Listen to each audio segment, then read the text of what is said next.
Yun yung pagkawit ng shock, oh. Dapat yan eh nakatulak pataas kagaya nito. Ito, timon, meron siyang nakaharang na plastic para ipupush yung shock pataas.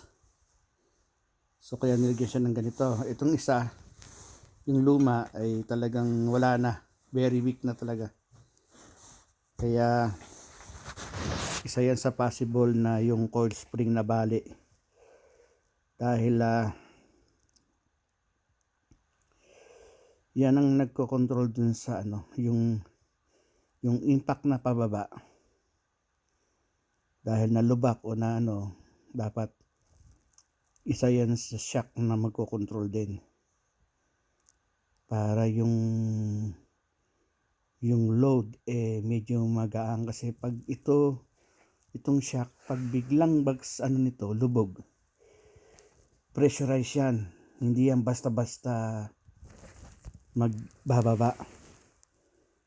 Dahil hydraulic hydraulic yan, may fluid yan sa loob ng shock para kontrolin niya yung biglang bounce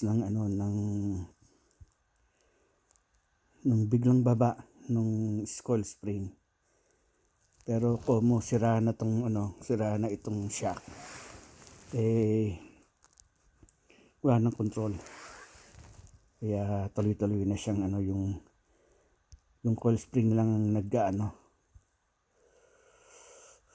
ang gumagana. Kaya pag sobrang impact ng bagsak, nababakli na rin yung coil spring.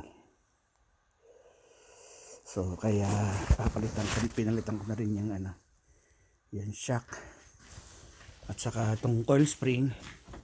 Sa March 5 pa darating, galing siya ng US.